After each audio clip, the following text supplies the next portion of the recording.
Ok.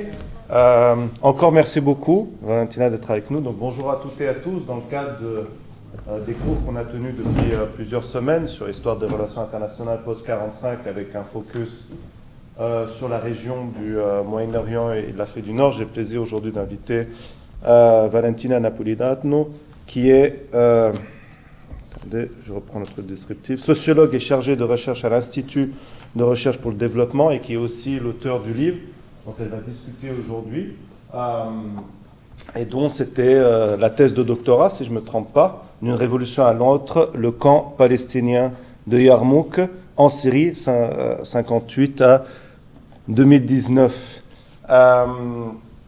Donc je connais les travaux de Valentina depuis plusieurs années, je trouve que c'est extrêmement intéressant parce qu'en langue française, déjà, et même en langue anglaise, il n'y a pas beaucoup de travaux sur les réfugiés palestiniens en Syrie. Juste pour vous donner aussi un certain nombre de ces réfugiés palestiniens syriens font l'actualité actuellement. Pour vous donner un exemple, Mahmoud Khalil, l'étudiant qui a été un des leaders de la mobilisation sur Columbia University, est issu du camp de Yarmouk à Damas, et de même qu'une autre personnalité en France est issue d'un camp de réfugiés à Alep de Nerab, c'est Rima Hassan, qui est aussi une réfugiée palestinienne de Syrie, qui ont une trajectoire historique, politique et autres particulière, comme Valentina le couvrira en particulier aujourd'hui. Et encore une fois, donc voilà, c'est vraiment, moi j'admire beaucoup les travaux de Valentina depuis plusieurs années. Son livre, je vous l'invite à vous le procurer parce que c'est un livre extrêmement à la fois facile à lire et très instructif, comme elle nous l'explique là, mais sur une étude sociologique de parcours de militants et militantes palestiniens, palestiniennes à travers les dernières décennies, et qui nous permettent voilà, de voir une partie de l'image des réfugiés palestiniens en Syrie, leur trajectoire politique. Juste pour vous dire aussi, bon, je pense qu'il y reviendra, Valentina reviendra dans la discussion, le camp de Yarmouk était considéré comme voilà, la capitale, on peut dire, des réfugiés palestiniens en diaspora, et a subi énormément de destruction depuis 2011. Que ce soit en premier lieu par le régime syrien et ensuite Daesh en particulier. Donc il reste qu'une portion d'habitants comparé à avant 2011. Donc je ne vais pas m'étendre. On va d'abord avoir Valentina qui va nous faire une présentation de 15-20 minutes. Je lui poserai quelques questions. Ensuite, on ouvrira. Le but, c'est qu'il y ait un échange entre vous. Et Valentina, profitez de sa présence avec nous, que je remercie encore de prendre son temps pour cette conférence. Merci Valentina. Eh ben, merci à toi, Joseph, et merci au groupe qui organise ce séminaire pour cette invitation. Je pense qu'il est très important aujourd'hui de continuer, bien sûr, à parler de Palestine dans les arènes universitaires. Et on en sait combien c'est difficile. Donc, merci encore, Joseph. Je pense que parler aujourd'hui de la question des réfugiés nous permet encore une fois de remettre l'actuel génocide dans une généalogie plus longue et de rappeler en fait, l'acte originel de fondation, de création de l'État d'Israël était celui de l'expulsion d'un peuple, de moitié de la population de l'époque des territoires palestiniens. Donc, je suis ravie de vous présenter ce livre. Donc, ce livre qui s'intitule D'une révolution à l'autre et qui reconstruit en fait plus de 70 ans d'histoire d'engagement militant à partir surtout de la parole de militants ordinaires et qui se trouve au cœur de cet ouvrage. Et j'espère pouvoir, dans le cadre de cette intervention, aussi mettre un peu en perspective ce travail avec des observations et des réflexions que j'ai pu faire lors d'un séjour récent en Syrie en février dernier. Donc, dans le contexte post-chute du régime de Bachar al-Assad qui est tombé donc, le 8 décembre 2024. Donc, permettez-moi de revenir du coup sur les raisons de cet ouvrage. Pourquoi un autre ouvrage sur les réfugiés palestiniens.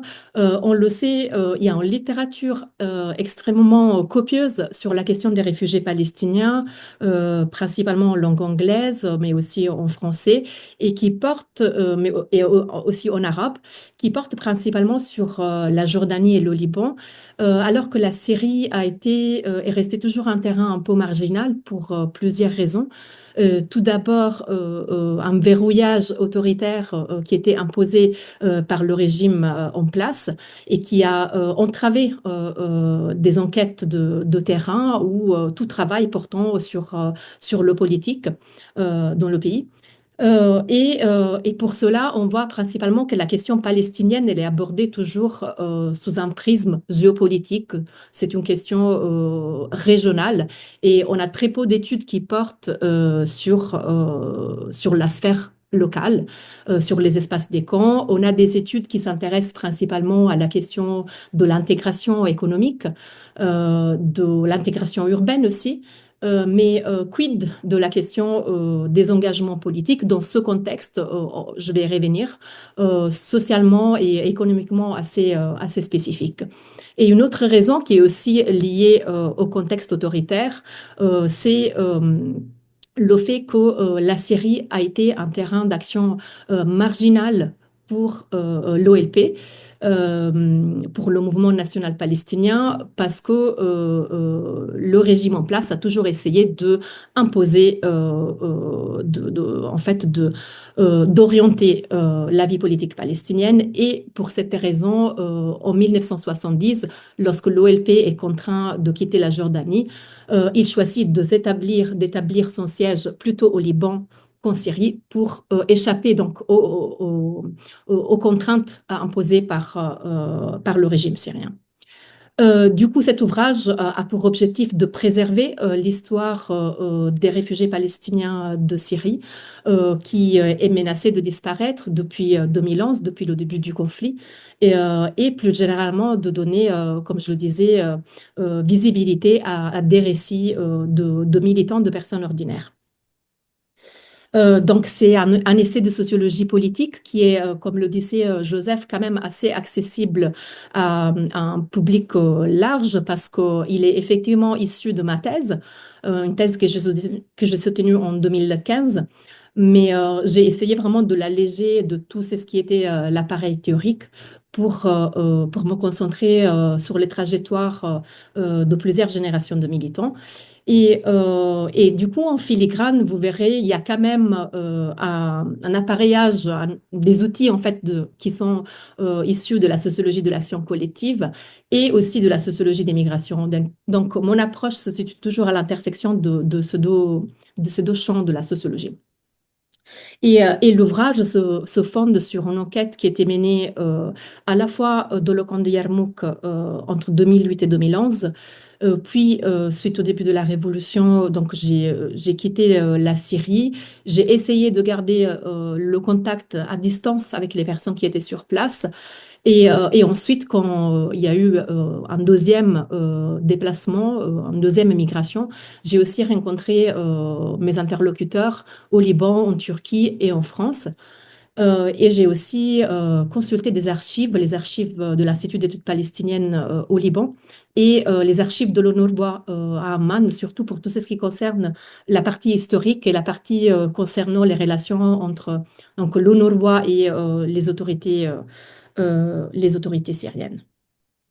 Et donc, on arrive au cœur du sujet. Donc, quelques mots pour ceux qui ne connaissent pas la Syrie. Donc, la majorité des réfugiés palestiniens sont arrivés, bien sûr, comme résultat de la Nakba entre 1947 et 1948. Environ 80 000 réfugiés ont été accueillis à l'époque en Syrie. Et d'autres afflux se sont vérifiés en 67, en 70, donc comme résultat de Septembre Noir, en 82 suite à l'expulsion de l'OLP du Liban, et puis en 90 suite à l'expulsion d'environ 400 000 Palestiniens du Koweït. Et en 2012, on avait donc avant le début du conflit armé, on avait environ un demi-million de Palestiniens qui étaient concentrés autour de 12 camps qui se situent autour des principales villes syriennes, donc principalement la ville de Damas, donc il y a Yarmouk, il y a d'autres aussi camps plus petits, Jaramana, Khan el-Sheikh, Kabr el et les autres. Et puis, on a le camp de Dara dans le sud et on a des camps dans les autres villes, donc au nord, à Homs, Hama, Latakia et Alep. Donc, le camp de Neyrab qui évoquait Joseph par rapport aux origines de Rima Hassan. Et bien sûr, les Palestiniens n'étaient pas seulement installés, ne sont pas seulement installés dans les camps, mais aussi dans l'ensemble des centres urbains syriens. Euh, donc, en 2024, aujourd'hui, donc, on a une population d'environ 430 000 réfugiés officiellement enregistrés par l'UNRWA. Donc, ce nombre a diminué parce que, il y a eu des migrations, des déplacements, des migrations forcées à la fois vers les pays voisins, donc principalement le Liban, la Turquie, au moindre mesure la Jordanie qui a tout de suite fermé ses frontières. Et on a un nombre important aussi de Palestiniens qui sont ensuite arrivés en Allemagne et ailleurs en Europe et en Occident. Et parmi ces 430 000, environ 280 000 personnes sont encore aujourd'hui des déplacés internes. J'évoquais avant la question du statut juridique, la question des conditions en fait de vie des Palestiniens. Elles sont assez spécifiques parce que différemment du Liban où les Palestiniens ont un accès aux droits restreints, en Syrie, les Palestiniens ont en effet obtenu un statut juridique assez favorable qui est établi par la loi 260 adoptée en 1956, donc bien avant l'arrivée du Parti Baas au pouvoir. Et je le dis parce que le Parti Baas a toujours instrumentalisé l'accueil des Palestiniens dans le cadre de sa rhétorique et de sa propagande à l'encontre du soutien à la résistance contre Israël. Donc, en fait, ce statut juridique établit que les Palestiniennes aient l'accès à l'ensemble des droits civils, donc l'accès au marché du travail, à l'éducation, à la santé, sauf les droits politiques, donc de voter et de se candidater pour des élections. Donc ça, pour le contexte en général, et venons maintenant au camp de Yarmouk, qui est au cœur de cet ouvrage. Alors, le camp de Yarmouk ou se situe encore, mais on va le voir, il était en grande partie détruit. Donc, au sud de Damas, sur une superficie de 2 km². Et là, vous voyez une photo de l'entrée principale, une photo qui remonte à 2011, où l'on voit donc les deux accès principaux, la rue Yarmouk et la rue Palestine. Dans cette carte, vous voyez bien que le camp se trouve complètement inséré et inscrit dans le tissu urbain de la capitale. Donc, on y accède d'ici par cette place. Et cette partie, le triangle plus foncé, c'est la partie la plus ancienne qui est établie dans les années 50, au milieu des années 50, sur initiative des autorités syriennes. Et puis, tout autour, en fait, on a la partie qui, au fur et à mesure, s'est agrandie avec l'arrivée à la fois des Palestiniens, mais aussi des Syriens venant des campagnes, notamment à partir des années 70, dans le contexte de l'exode rural. Donc, Yarmouk était habité par 160 000 réfugiés palestiniens, mais autant aussi de Syriens qui s'y étaient installés pour les prix de location moins chers, mais aussi parce que le camp était un espace économiquement très dynamique, c'était un marché très vivant et qui avait attiré donc aussi des populations des Syriens. Euh, et comme le disait aussi Joseph, Yarmouk était connue comme la capitale de la diaspora, donc Asim el-Shatat. Il avait c'était un symbole assez important. C'était une centralité politique et pour tout ce qui était activité associative et culturelle.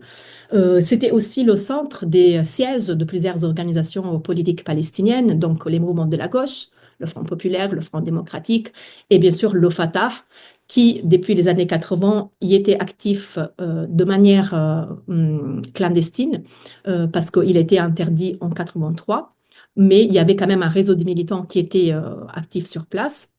On avait les mouvements comme le Hamas et le mouvement du djihad islamique qui s'affirment à partir des années 2000. Et on avait un ensemble d'acteurs qui étaient proches du pouvoir, comme Fatah al-Intifada, la Saïka qui était une branche du parti Baas, ou encore le Front populaire, commandement général de Ahmad Jibril. Et à côté de ces organisations politiques, on avait un nombre assez important d'organisations sociales, de comités surtout pour la défense du droit au retour.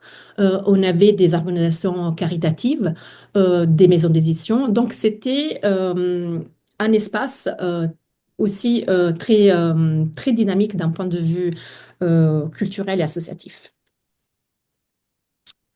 Euh, Donc, quand j'ai commencé à travailler sur le camp de Yarmouk, et comme je le disais, j'ai essayé d'adopter une approche qui était à la fois sensible à la question des migrations, des circulations des personnes, mais aussi des modes d'action, des savoir-faire.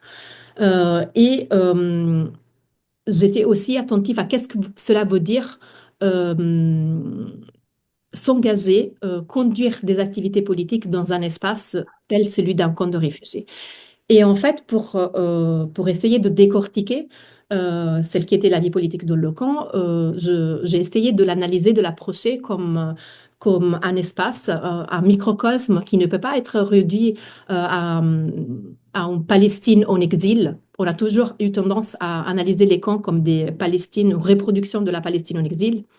On ne pouvait pas analyser en fait l'espace du camp comme un espace isolé, un espace d'exception, mais il fallait bien en fait en saisir la manière dont il s'articulait à différents espaces. Et par cela, je fais référence à la fois à l'espace palestinien, à l'espace syrien et à l'espace régional et international. C'est à la fois des espaces géographiques, mais des espaces aussi symboliques de référence. L'espace palestinien, ce sont les territoires palestiniens, mais aussi les Palestiniens, les communautés palestiniennes qui se trouvent dans les pays voisins. L'espace syrien est bien sûr l'entourage dans lequel le camp se trouve inséré, qui détermine aussi les formes de socialisation des Palestiniens. Euh, il y a toujours eu des échanges entre le camp et l'environnement syrien. Et je vais l'évoquer aussi plus tard dans les formes d'engagement, et on va y revenir aussi sûrement de la discussion. Appréhender le camp toujours dans la continuité sociologique avec son environnement.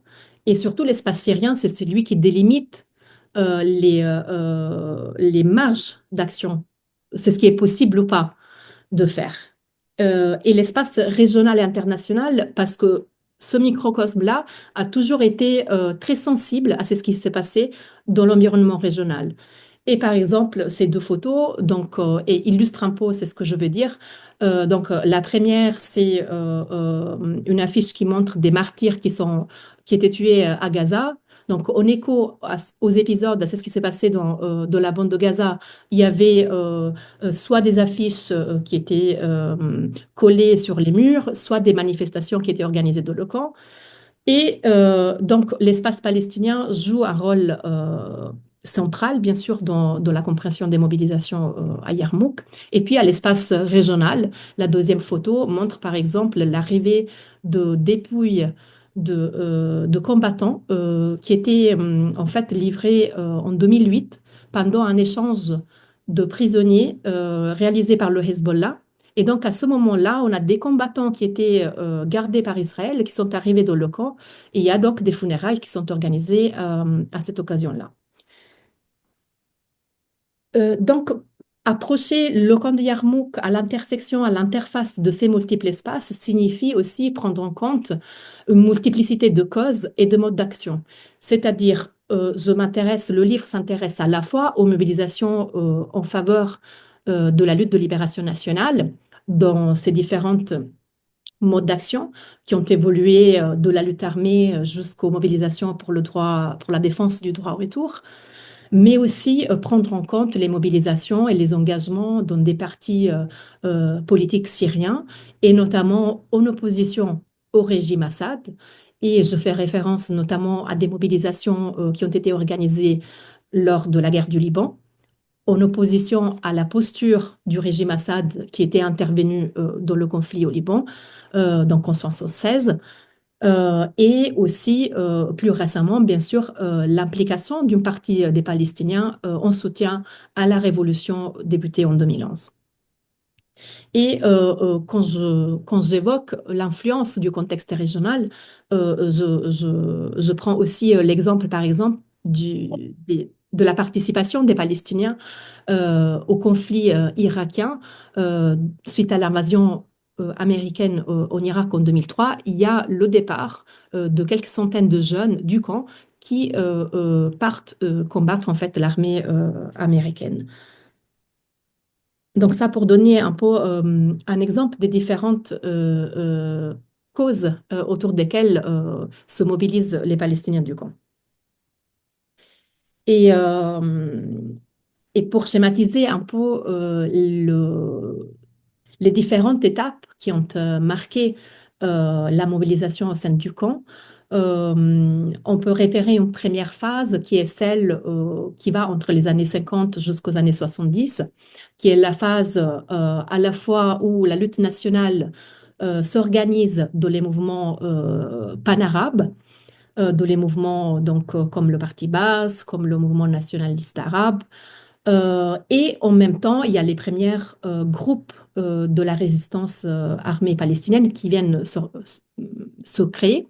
Et par exemple, cette affiche qui est collée ici, qui est montrée dans cette photo, rappelle la première opération armée qui était menée par le Fatah en 65 à partir justement du territoire syrien. Donc à cette époque-là, c'est vraiment la phase ascendante du mouvement national, et on a toute une série d'organisations sociales qui s'établissent dans le camp et qui organisent en fait l'ensemble des aspects de la vie quotidienne. Donc il y avait des organisations de jeunesse, des organisations pour les femmes, des syndicats. Donc toute la vie était organisée autour des factions politiques palestiniennes. Et la phase, le pic, en fait, l'apogée de cette mobilisation est rejointe entre 70 et 82. Et en fait, paradoxalement, cette phase coïncide en Syrie avec l'arrivée au pouvoir de Hafez al-Assad. Donc, on est dans une phase d'apogée de la mobilisation au Liban, mobilisation nationale palestinienne au Liban, mais en même temps, la marge de manœuvre des Palestiniens en Syrie se rétrécit petit à petit. Et c'est pour cette raison qu'on voit que l'importance en fait du Liban pour la formation des militants palestiniens. Et donc là, on voit de nombreuses circulations entre la Syrie et le Liban pour des formations, mais aussi pour participer concrètement à la lutte armée.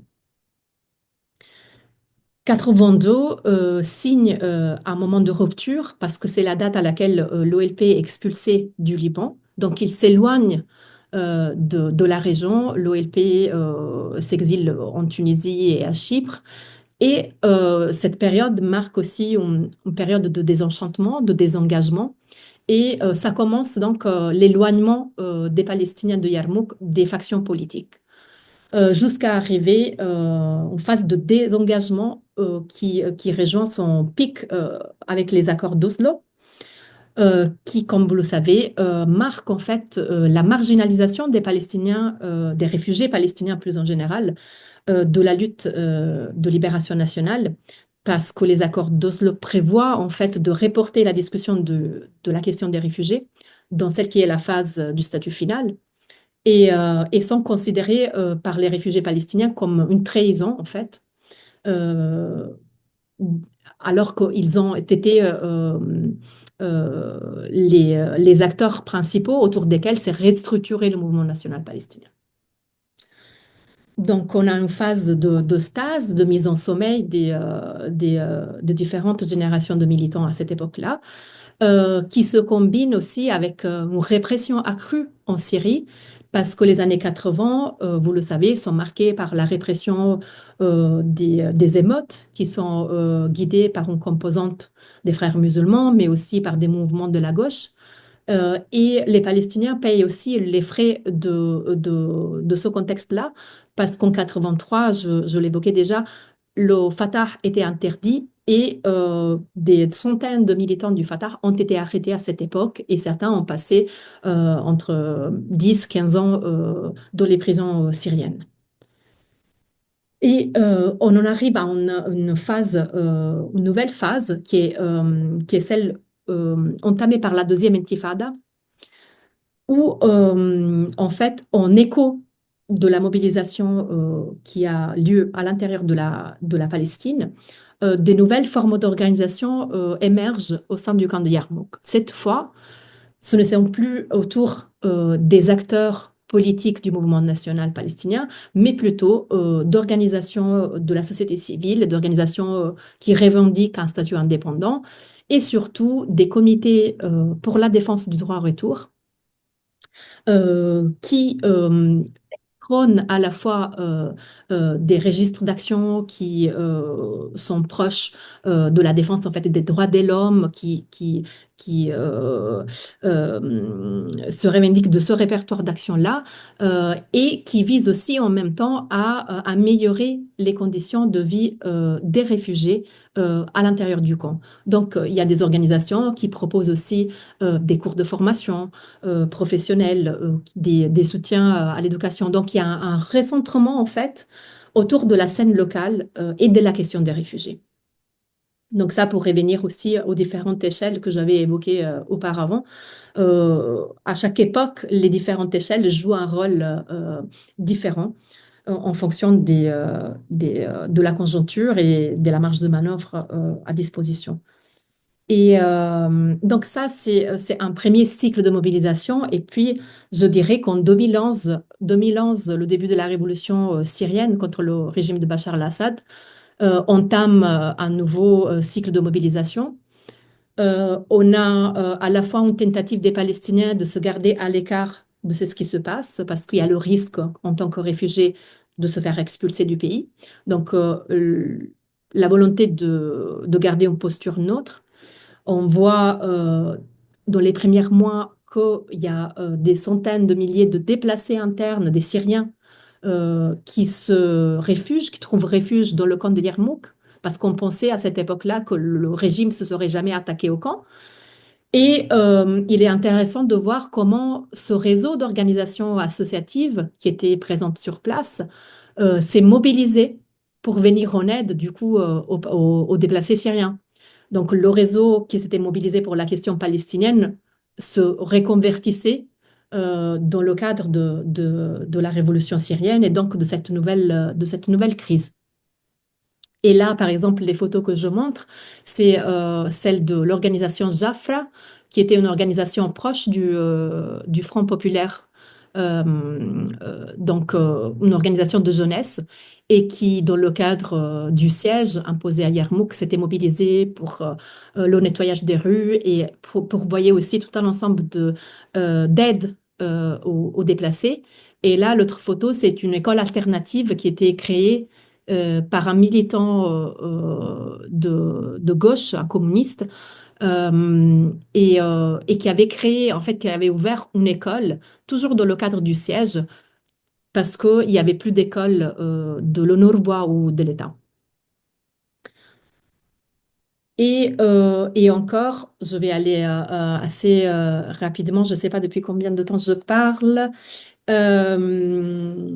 Alors là, juste pour vous dire que malgré la volonté du camp de Yarmouk et des autres camps de rester en fait à l'égard de la mouvance de la révolution, en fait, il y a eu des manifestations collectives qui ont exprimé un positionnement clairement en opposition au régime syrien. Et à partir de là, les camps ont perdu leur immunité. Euh, on a aussi en 2012 l'entrée en fait, la militarisation du conflit, avec l'entrée aussi dans le camp de Yarmouk de l'armée syrienne libre. Et à partir de là, du coup, la tentative du régime de reprendre le contrôle du camp à travers tous les moyens et surtout le bombardement, c'est ce qui explique qu'en 2012, on assiste à un déplacement massif de la population qui était connu, qui était appelé, qui était vécu par les personnes comme une deuxième Nakba. Et ensuite, entre 2013 et 2014, le camp de Yarmouk a fait l'objet d'un siège. Donc, la circulation des personnes, mais aussi des denrées alimentaires était interdite. Et cette photo qui a rendu tristement connu en fait le camp de Yarmouk à l'échelle internationale, elle était prise par le Nourwa lors de ce siège, lors d'une distribution alimentaire dans le camp. Euh, donc voilà, les Palestiniens ont subi en fait ont été des victimes au même égard que les Syriens de ce conflit avec 4 000 environ victimes et 280 000 déplacés internes. Et là, je vous partage en guise de conclusion quelques photos que j'ai prises en 2000, là en fait en février dernier, 2025. Donc, pour partager avec vous quelques observations et quelques pistes de réflexion sur celui qui est le fait, euh, quels sont les défis auxquels sont confrontés les Palestiniens aujourd'hui après la chute du régime.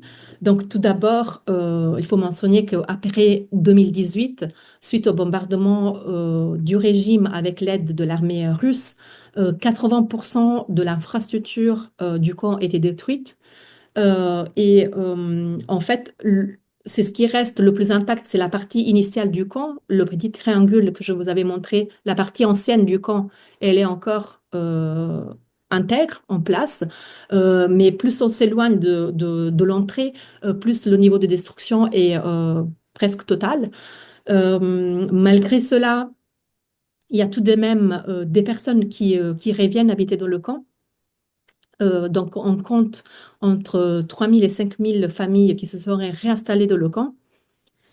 Et vous le voyez, voilà, ils essayent de réaménager des maisons. Surtout, il s'agit de déplacés internes qui sont parmi les plus démunis et qui ne peuvent donc pas payer en fait les loyers. Et au lieu de payer le loyer ailleurs, dans d'autres villes en Syrie, ils sont retournés dans le camp et ont réaménagé leurs appartements. Et donc voilà encore des images de ces formes de réinstallation. Quelques images aussi de graffitis, de affiches qui manifestent la solidarité par rapport à la population à Gaza. Et enfin, encore l'entrée que je vous avais montrée, la vieille entrée de 2011, et là c'est l'entrée actuelle.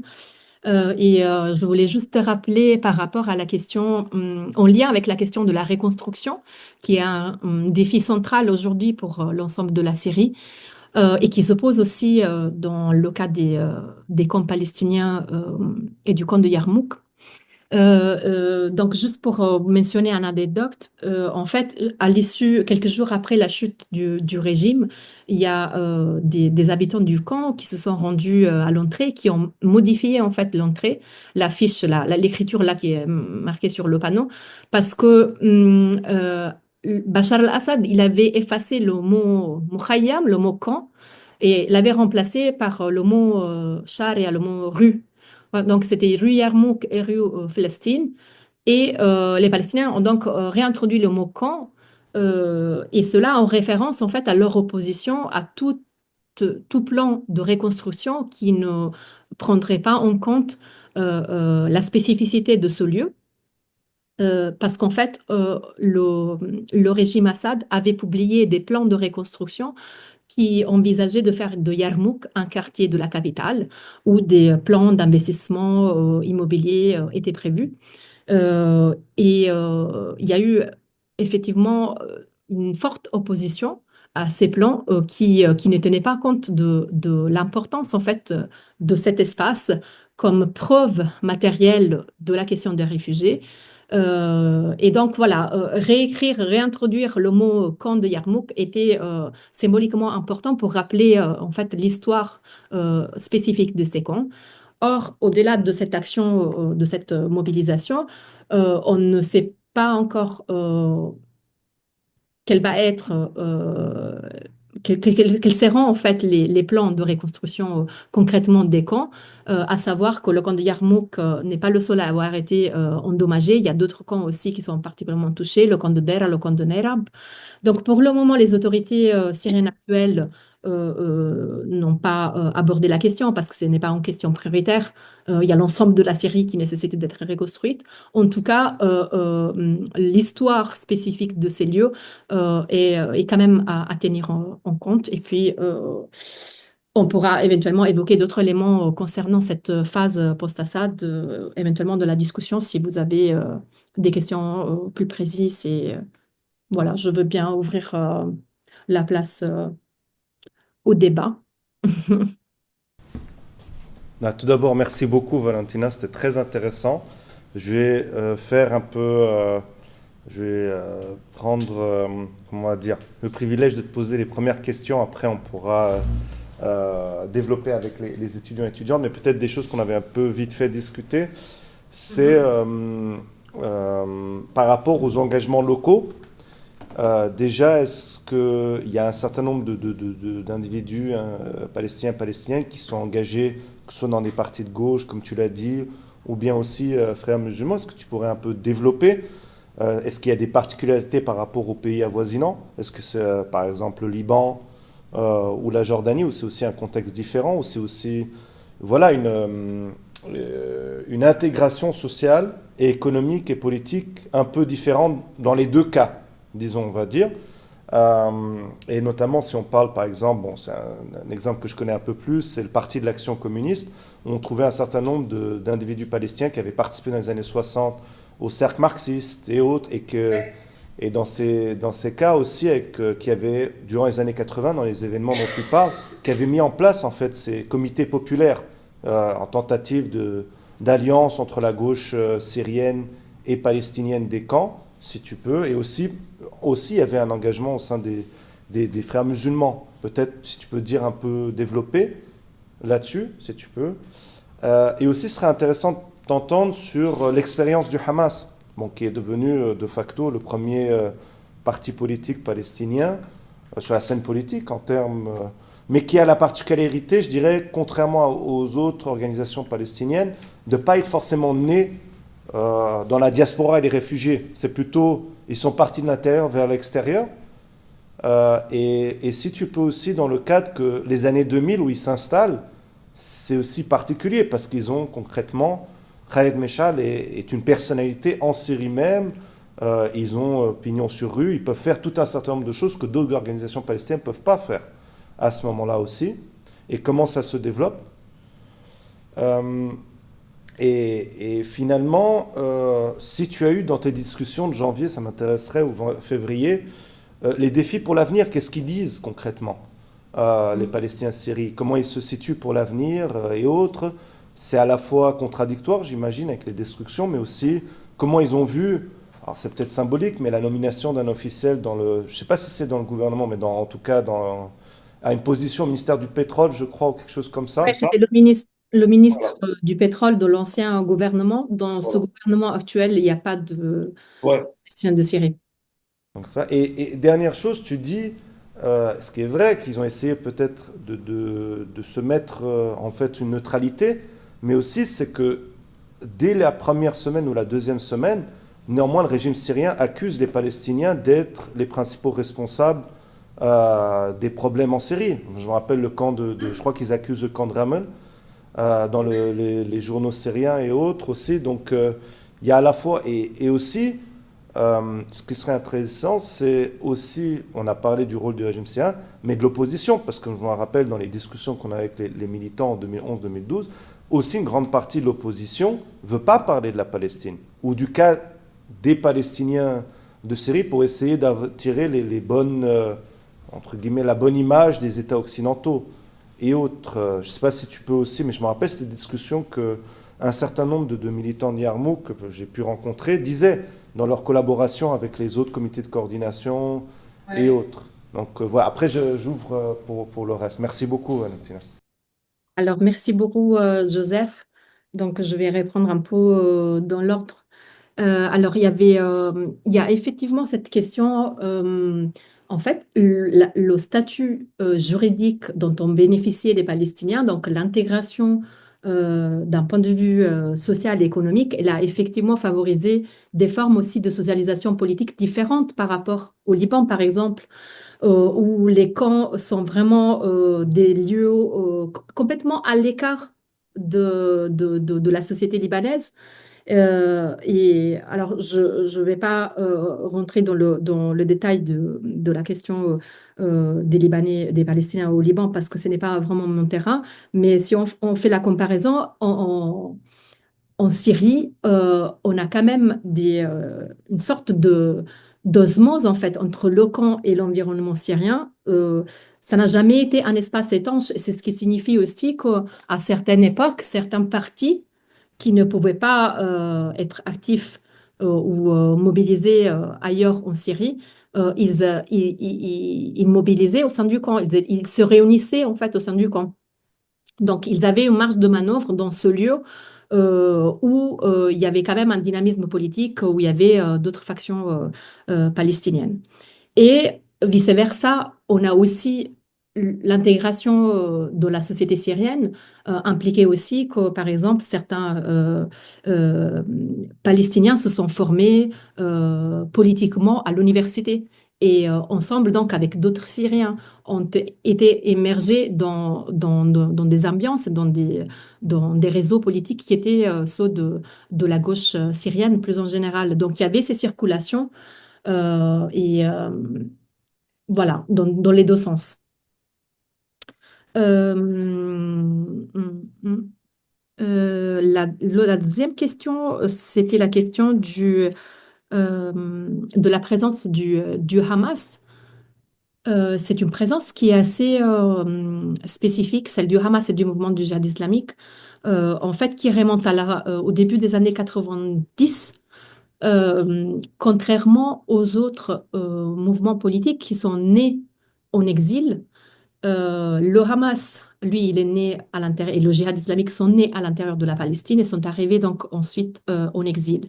Euh, en Syrie, plus précisément, c'est suite à la déportation d'environ 400 leaders ou membres en fait, du Hamas de Gaza au Liban qu'on commence à avoir une présence du leadership du Hamas dans la région.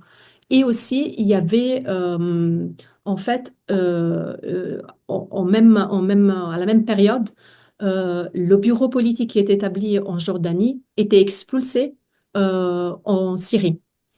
Donc, on a ces éléments-là qui font qu'il y a donc le leadership du mouvement s'installe en Syrie et jusqu'en 2013, le bureau politique du Hamas se trouvait à Damas.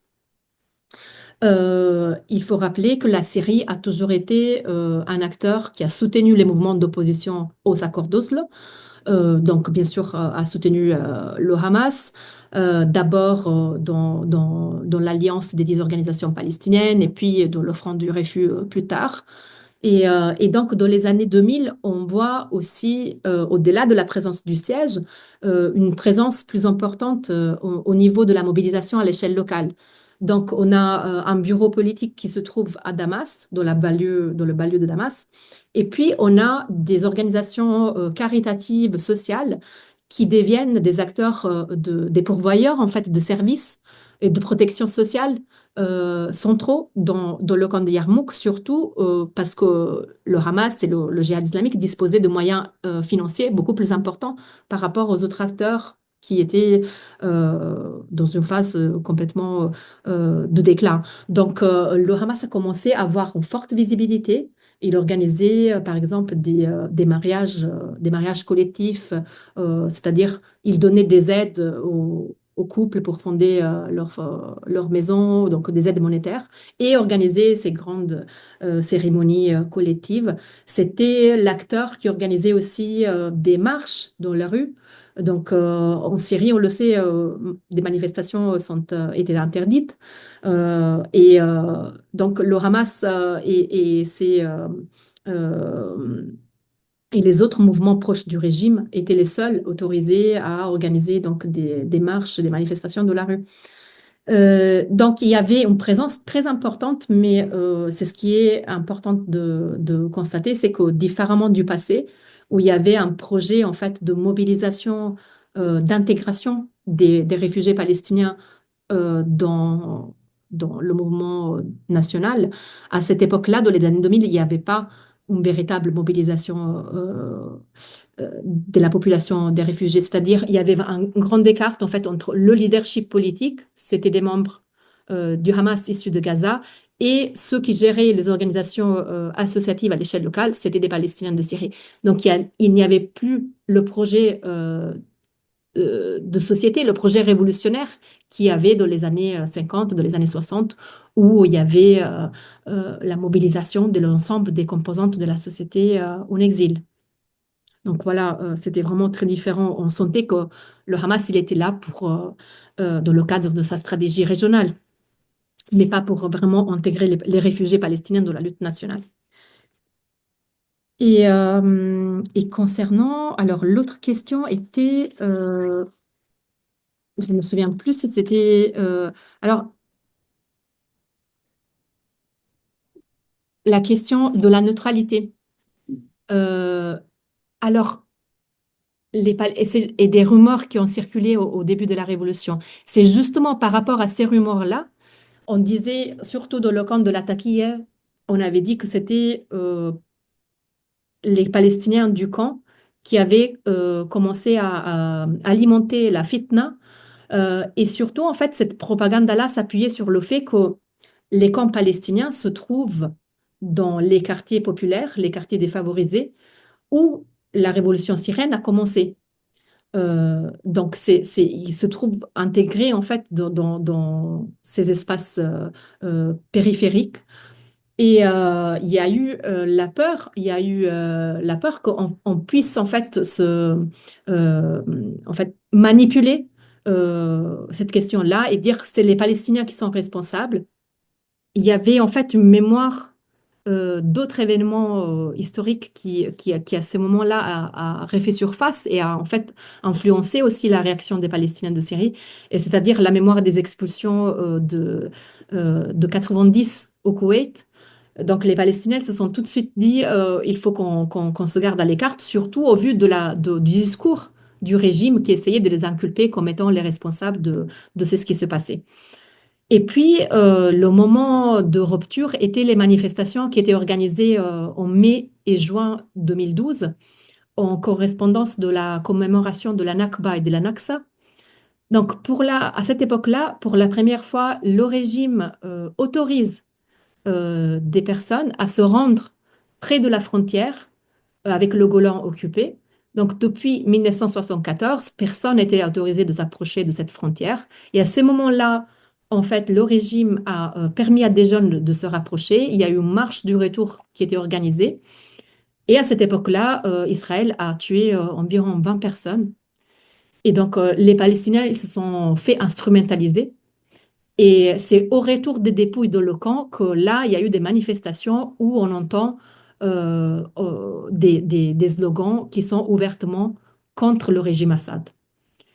Donc, c'est à partir de là que pour le régime, les Palestiniens sont devenus des opposants, sont rentrés en fait dans l'opposition. Et puis, je l'ai dit, il y a la militarisation du conflit et tout ce qui se passe en Syrie, en fait, fait écho à ce qui arrive aussi dans le camp. Parce qu'il y a d'abord l'armée syrienne libre, et puis Jabhat al-Nusra, et puis Daesh. Donc, les évolutions qu'on observe ailleurs dans d'autres contextes syriens, on les observe aussi dans le camp. Et pareil pour le siège, c'était une stratégie qui était imposée ailleurs dans d'autres quartiers, d'autres villes syriennes. Et, euh, et voilà. Et pour revenir à la question des relations avec l'opposition syrienne, il y a eu le sentiment parmi les Palestiniens que le soutien, en fait, était...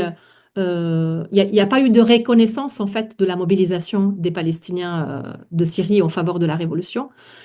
On disait le slogan Wahed, Wahed, Wahed, Palestine, Souri, Wahed.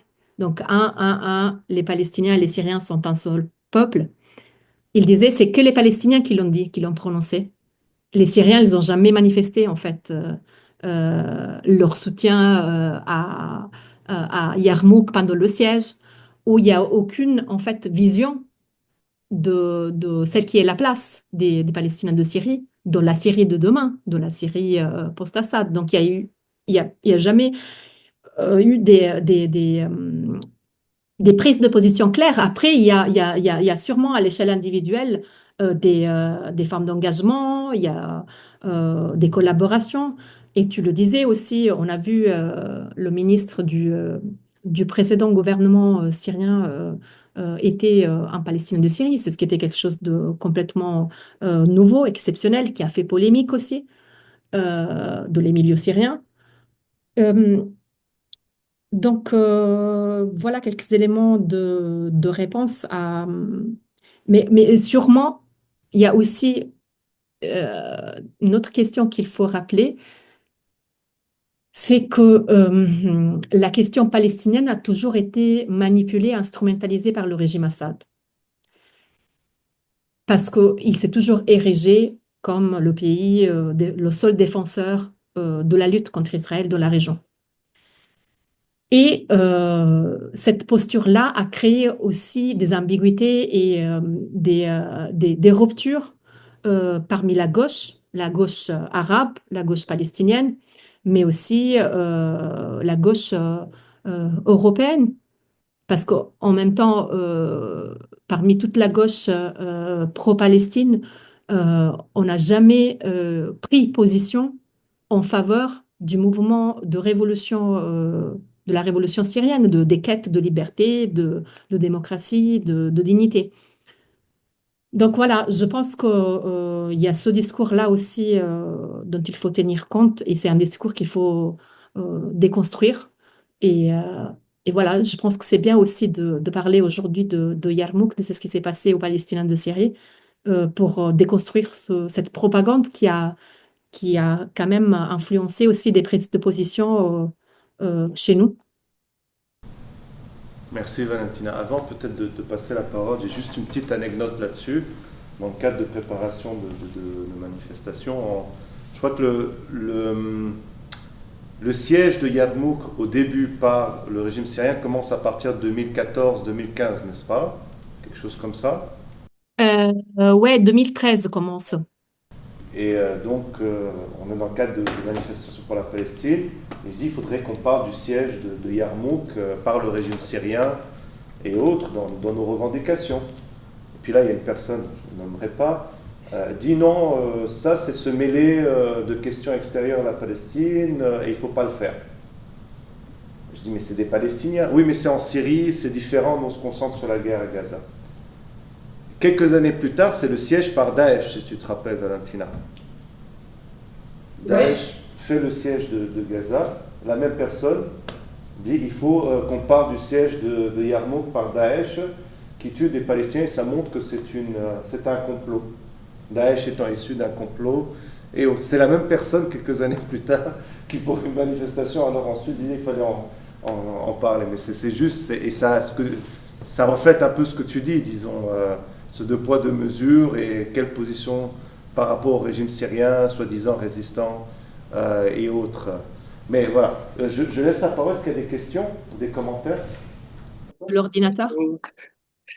Moi, ma question, c'était par rapport à, enfin, je me demandais si c'était, ben, les personnes qui habitent dans ce camp de Yarmouk, est-ce que c'était des descendants de 1948, principalement de la première Nakba, ou est-ce que c'est des réfugiés plus tardifs, principalement? Enfin, je me demande un peu enfin, de quand ils sont réfugiés dans le camp. On va prendre plusieurs questions, Valentina, ça te va? Oui, oui, oui. Alors, il y a une question d'une étudiante qui voudrait savoir si ils avaient la nationalité syrienne. Mhm. Euh, alors pour ma part, j'ai une question un petit peu sur ces questions de génération militante et de cycle. Est-ce que vos enquêtes vous ont permis d'observer des recoupements entre des orientations idéologiques d'une part et d'autre part des propriétés sociales distinctives, l'ancienneté dans le camp de Yarmouk, des choses de ce type. C'est-à-dire, est-ce que vous avez observé, par exemple, des familles où dans la fratrie, on pouvait avoir des personnes appartenant à des groupes politiques concurrents? Voilà, c'est sûr. Merci beaucoup. Déjà, merci beaucoup, c'était super intéressant. Ça apportait vraiment beaucoup d'informations sur quelque chose que personnellement je connais assez peu. Du coup, j'ai deux questions.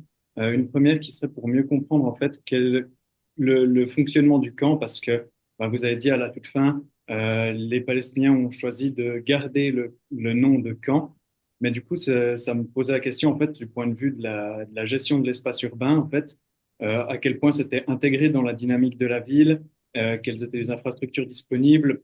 Par exemple, vous avez parlé des écoles, qu'il y avait des écoles qui étaient plutôt liées à l'UNRWA, mais du coup, comment en fait, les gens de ce camp étaient intégrés dans la dynamique globale de la ville ou non. Et puis la deuxième question que j'avais, c'est quand vous avez parlé des cycles de mobilisation, vous avez cité plusieurs événements, dont l'intifada. En fait, la question que j'avais, c'était comment le camp, enfin des personnes qui sont dans le camp, ont pu participer ou bien de près ou de loin à des mobilisations qui avaient lieu en territoire palestinien. Et puis du coup, est-ce que d'une part, il y a quelle mobilité il y avait au point de vue des idées, de l'organisation, mais aussi des personnes? Mhm. Voilà mes deux questions. Valentina, ça te va si on prend une dernière, puisque c'est en lien avec la dernière question apparemment.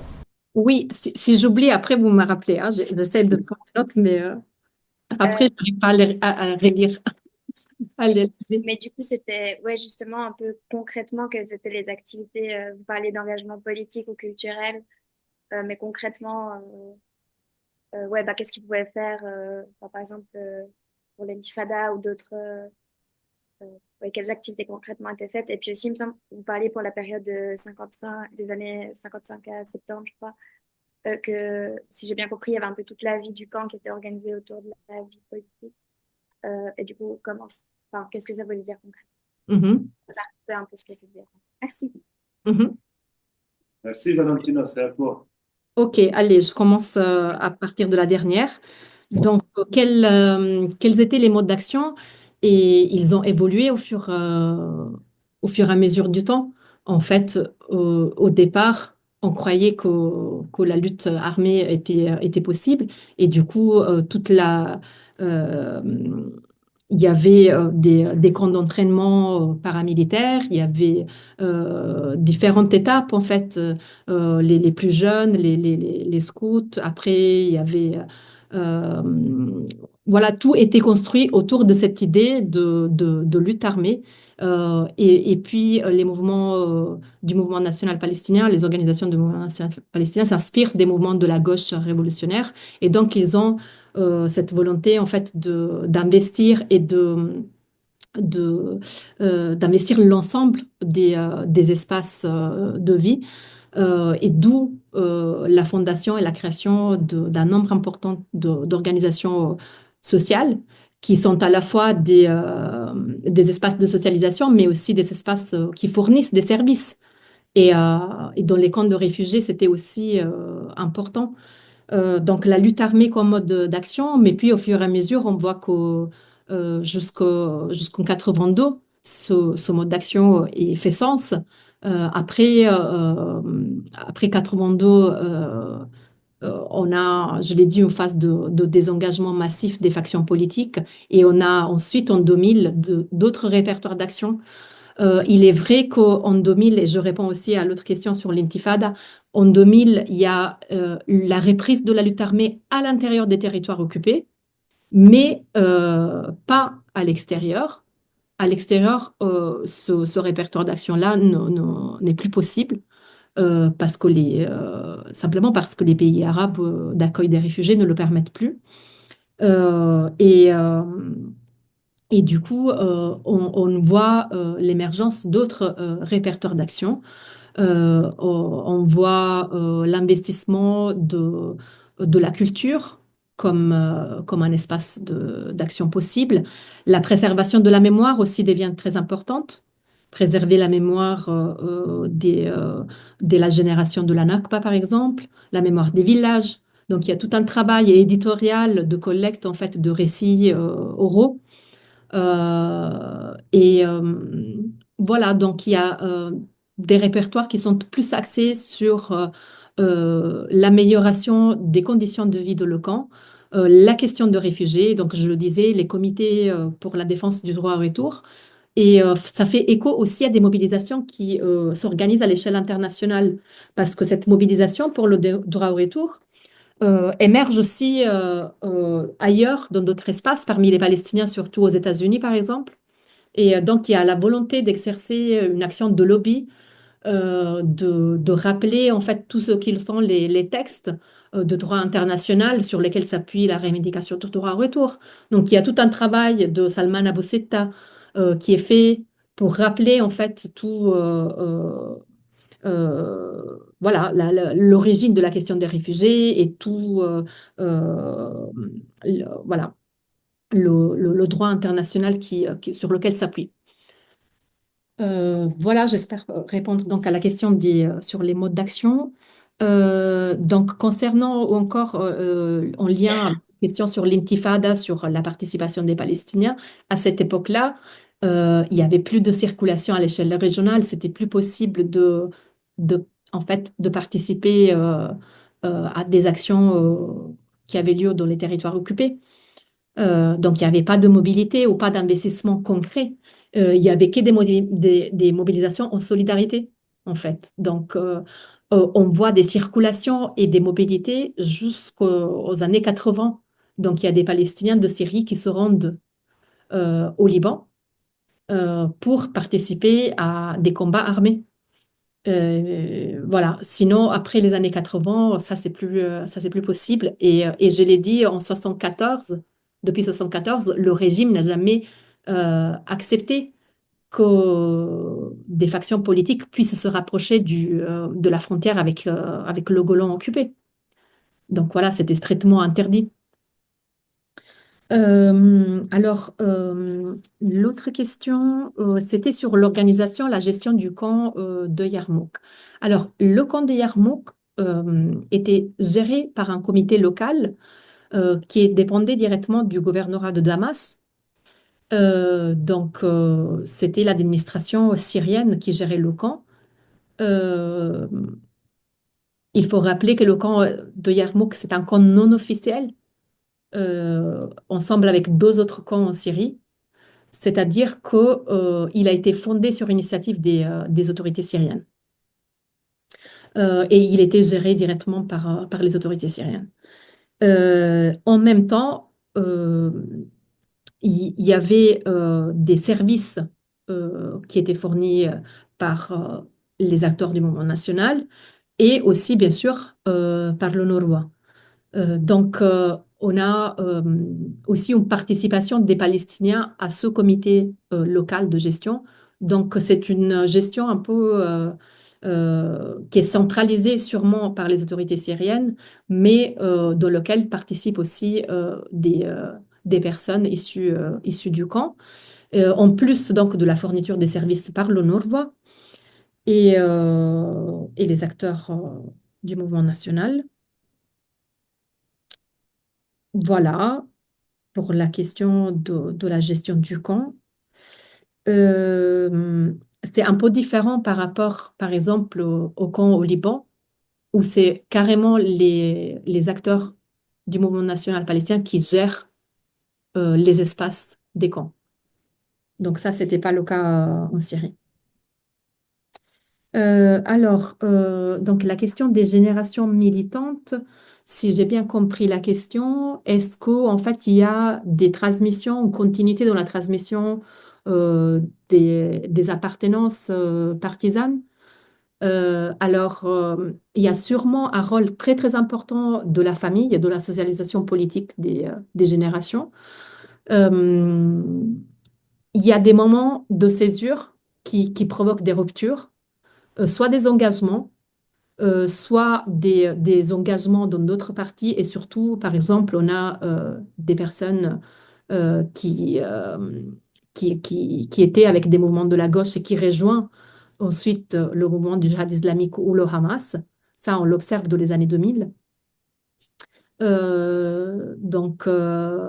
y a à la fois des formes de transmission, donc une importance de la famille comme lieu de transmission de la mémoire familiale, mais aussi de socialisation politique, c'est central. Euh, et, euh, et aussi des prises de position qui sont dictées pas par l'idéologie, mais surtout par la question de la reprise de la lutte armée qui, dans les années 2000, est incarné par le Hamas, par le djihad islamique, par le Hezbollah au Liban. Voilà, il y avait des gens de gauche qui soutenaient ces organisations de l'islam politique aussi. Et je ne sais pas si c'était, voilà, si j'ai bien répondu, sinon on peut y revenir aussi plus tard. Il y avait la question de la nationalité. Alors, les Palestiniens peut-être je ne l'ai pas mentionné, en fait, ils avaient tous les droits sauf la nationalité. Donc, ils ont effectivement gardé leur nationalité, ou c'est-à-dire ils ont gardé le statut d'apatride. Donc, ils avaient comme document de voyage voilà, un permis de voyage, c'est ça, un passeport spécifique pour les Palestiniens. Et puis, ils avaient une carte d'identité avec un permis de séjour valable pour voilà, à temps indéterminé. Voilà, donc ils ont gardé leur nationalité. Euh, c'est ce qui était une contrainte aussi en termes de mobilité à l'étranger parce que ce permis de voyage est très, très peu accepté, très difficilement accepté par des pays étrangers. Et en ce qui concerne la population palestinienne de Syrie, elle est effectivement descendante majoritairement de ceux qui sont arrivés en 47-48. Puis il y a environ 20 000 personnes qui sont arrivées en 67 et d'autres afflux qui sont arrivés au fur et à mesure des conflits à l'échelle régionale. Mais effectivement, le gros en fait de la population sont des descendants de ceux qui ont vécu la Nakba. Et qui aujourd'hui, cette génération-là a presque intégralement disparu en fait. Donc c'est la génération, je pense qu'il reste très peu de personnes qui sont encore vivantes, qui ont vécu la Nakba. Merci beaucoup, Tina. Vous avez d'autres questions ou éclaircissements? Valentin, moi, si je peux me permettre, je peux poser encore une question. Ouais, avec plaisir. Depuis que tu as été, et selon tes informations, est-ce que les partis politiques palestiniens se réactivent, que ce soit au camp de Yarmouk ou en Syrie, dans la Syrie post-Assad? Qu'est-ce que c'est est-ce que tu as déjà une analyse ou des observations à ce niveau-là? Alors, en fait, après la chute du régime, les organisations palestiniennes ont été appelées à rendre les armes qu'ils avaient. Ils n'avaient pas grand-chose en fait, mais ils ont rendu leurs armes et l'actuel gouvernement, il a dit que ceux qui s'étaient rendus coupables de crimes contre le peuple syrien devraient être jugés. Et il fait référence donc à toutes les factions qui étaient proches du régime, donc le Kiad el-Amm, la Saïka, le Fatah al-Intifada. Voilà. il y a eu des déclarations politiques du Hamas en soutien. Voilà, il s'est réjoui en fait de la chute du régime. Il faut savoir qu'en 2013, Khaled Meshaal avait décidé de rompre ses relations avec le régime et il avait salué en fait les demandes, les quêtes de libération du peuple syrien. Et donc, ils avaient fermé leur bureau et depuis, les relations, elles étaient très tendues entre le Hamas et le régime Assad jusqu'en 2018 où la proximité avec l'Iran et la dépendance financière de l'Iran a fait que, il y a eu un rapprochement entre le Hamas et la Syrie. Et voilà, il y a eu ces déclarations-là, mais pour le moment, pas encore de. J'ai pas remarqué qu'il y a eu de formes de réinstallation dans le camp. Ou, voilà, je sais qu'ils ont été obligés de se désarmer, mais voilà. Mais je pense qu'ils font profil bas parce que ceux qui sont restés, c'était des proches du régime. Euh, Moi, c'était plus une question sur votre expérience personnelle, du coup, quand vous êtes allé là-bas pour pouvoir communiquer avec les personnes, ou ben, du coup, que ce soit autant les personnes du camp ou les personnes militantes, et enfin, ouais, si vous voulez partager plus au niveau personnel, du coup, de tout ce que vous avez pu faire là-bas. Oui, alors je ne sais pas si ça va rentrer vraiment dans le cadre, mais j'aurais eu une question concernant la perception, en fait, on va dire, de la population syrienne, surtout autour du camp et peut-être même à l'extérieur pour faire un contraste de justement des réfugiés palestiniens et peut-être avant 2011 et après 2011. Enfin voilà, est-ce qu'il y avait une perception particulière et une évolution en fait de cette perception? Voilà, merci. C'était une question sur s'il y a une répartition genrée éventuelle, enfin si vous aviez un peu des notions là-dessus parce que je crois que vous parliez, soit vous n'avez pas trop expliqué, soit c'était plutôt, ça concernait plutôt les hommes et je voulais savoir, voilà. Merci. Ok, c'est tout bon, je crois. Sauf si quelqu'un d'autre veut prendre la parole. Ok.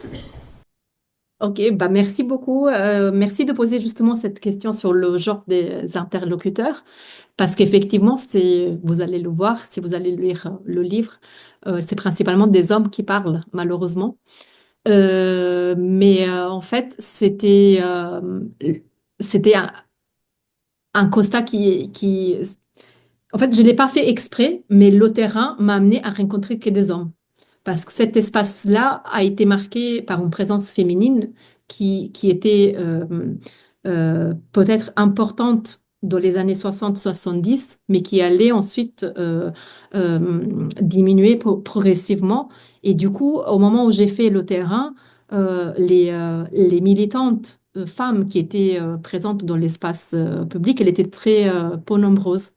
J'en ai rencontré certains dans la sphère associative, dans des organisations caritatives qui étaient surtout autour euh, d'actions de formation professionnelle des femmes, toujours des actions axées en fait sur la question des femmes, la préservation de la broderie, de l'artisanat. Donc il y en a certaines que j'ai pu rencontrer, mais il était beaucoup plus difficile dans d'autres sphères en fait. Quand je suis allée rencontrer des personnes des factions politiques, j'ai jamais rencontré des femmes. Donc, même dans les mouvements de gauche. Donc, voilà, d'où effectivement cette grande lacune qui reflète aussi un état, en fait, finalement, du terrain.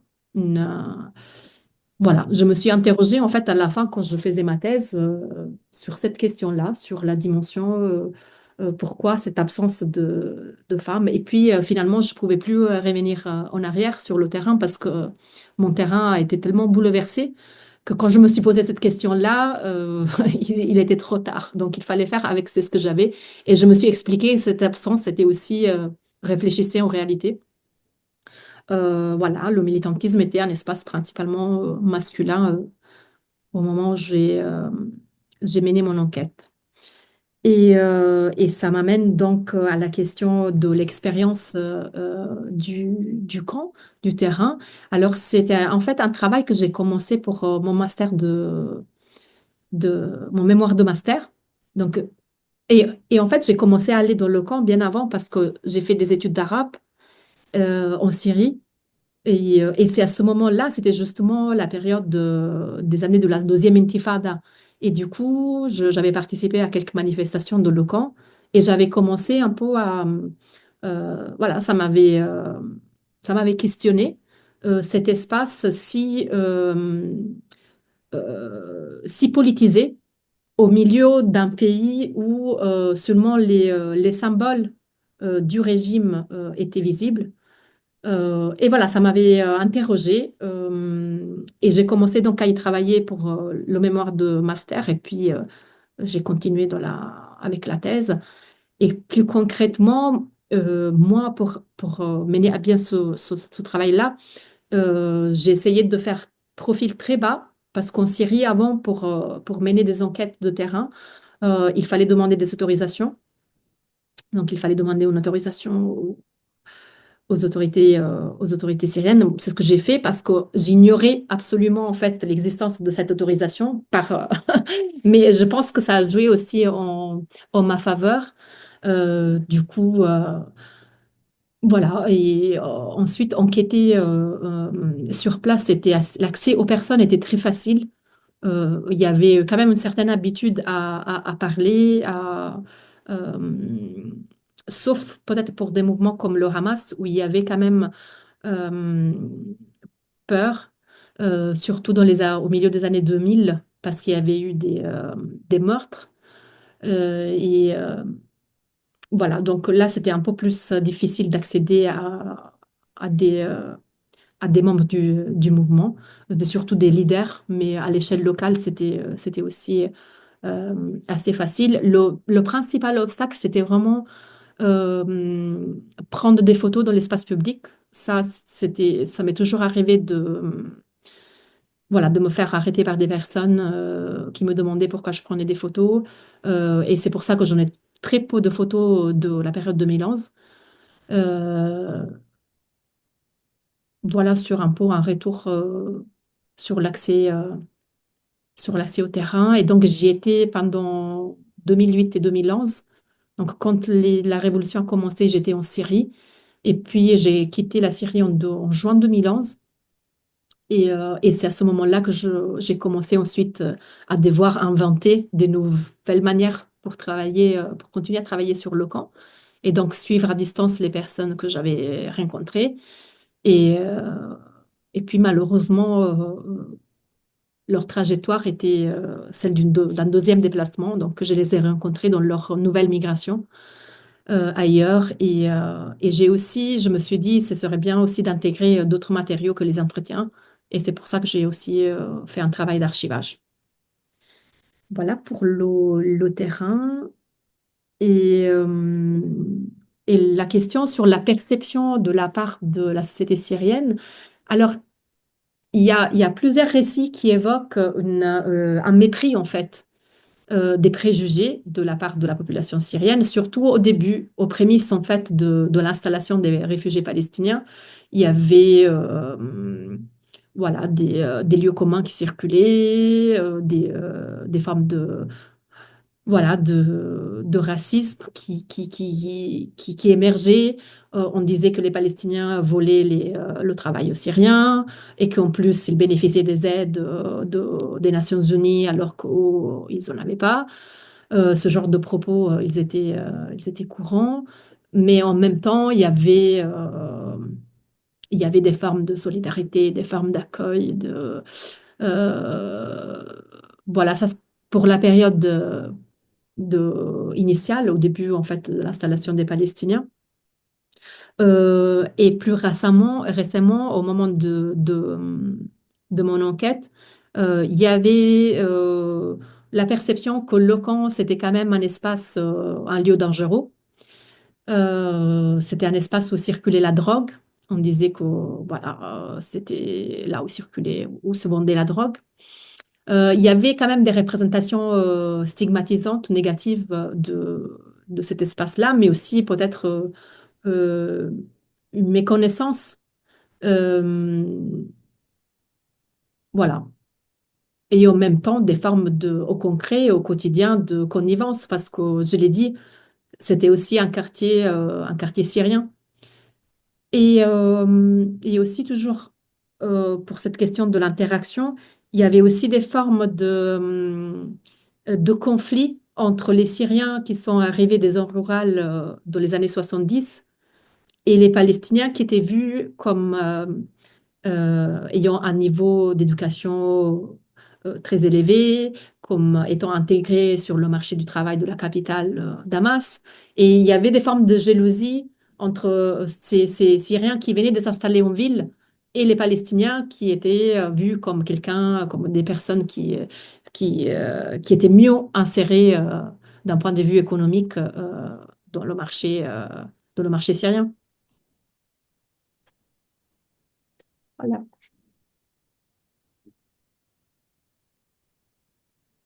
Ok, je crois qu'on peut s'arrêter là. On te remercie encore beaucoup. Merci beaucoup. Merci à vous. Merci beaucoup à vous de m'avoir écouté, même à distance. C'est dommage de n'avoir pas pu être là, mais ce sera pour une autre occasion, j'espère. Avec grand plaisir. Merci beaucoup, Valentina. Ciao, ciao. Merci beaucoup.